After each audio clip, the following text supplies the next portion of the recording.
Hello, today we have some great tips for you as we begin to enter the fall season. October is a month when the temperatures begin to cool off, and many of our landscape plants really respond well to the cooler temperatures. One group of plants that really respond well to these temperatures are the cool season turf grasses. Many people will have cool season grasses in their lawns made up of either tall fescue, sometimes perennial ryegrass, and Kentucky bluegrasses, or a mixture of the three. And the cool months of October and into the fall and into the winter is when they perform their best. The 1st of October is actually the best time to put down your first application of fertilizer, using usually a complete fertilizer with nitrogen, phosphorus, and potassium at the rate of 1 to 1.5 pounds of nitrogen per 1,000 square feet. The month of October is also a good time to continue to establish your cool season turf grasses.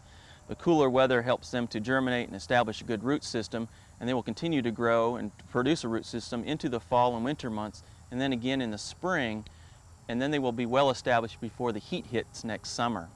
Now, if you're maintaining your cool season grasses, you want to adjust your mowing height to about 2.5 inches. And this is also a good time of year to control broadleaf weeds.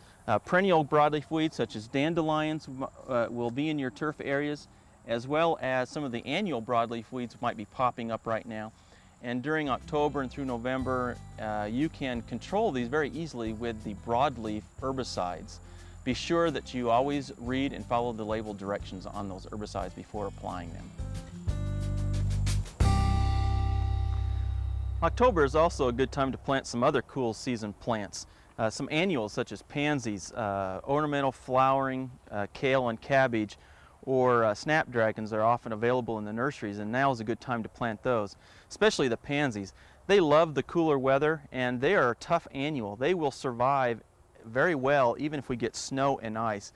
They like that kind of weather, and they will continue to perform well, and then next spring you'll have a really nice display. The key to growing pansies, though, is that you do need to make sure that you have very good drainage, very well-drained soil so that they don't rot in that cool, moist soil. And also make sure that you water them during the wintertime if we go through a period where there is no precipitation at all and it becomes really dry. Now, other plants in the garden that you might want to take care of are some of your perennials. If you have spring flowering perennials such as peonies, maybe some of the daylilies, if they become crowded or need to be moved, now is a good time to dig them, divide them, and then replant them somewhere else in the garden.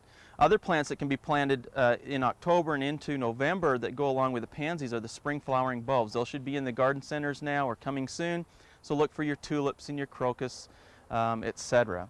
Now, other plants you can plant fall is an excellent time to plant trees and shrubs and other containerized plants, such as some of the other perennials. Fall mums are great to plant at this time of year. The cool weather, again, is less stressful on them.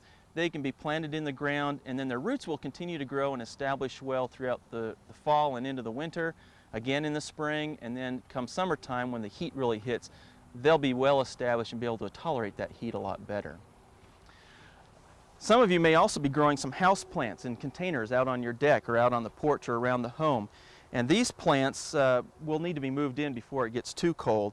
So one thing you want to make sure you do is check it very carefully for insects and diseases, especially the insects, and take care of those, control those before you move them back indoors so they don't continue to spread to other plants in the home. For those of you growing vegetable gardens, you may still have some crops that you can harvest. If you're growing tomatoes in the garden, you want to make sure you pay attention to any threats of freeze or frost. If you still have tomatoes on the vine, they can still be harvested prior to that freeze. If they're just starting to turn color, you can pick those, move those indoors, and they will continue to ripen inside, and then you can have some fresh tomatoes to use later on. You may also be growing some of the late season crops such as the sweet potatoes, many of the gourds such as the pumpkins, the winter squash, and of course those are going to be harvested through the fall as well. Now, if you'd like to have some continue to have some other fresh vegetables on the table, you can plant things such as radish, spinach, and lettuce, and those will often germinate quickly and continue to grow until the freezes really hit, and you'll continue to have some fresh vegetables to eat as well. And finally, as your crops begin to die down this fall, Make sure that you remove all of the debris from the garden. Don't let it stay in the garden throughout the winter, because insects and diseases can be harbored in the debris, and then they will reinfect the plants next year. So make sure that you remove them, destroy them, and get rid of them.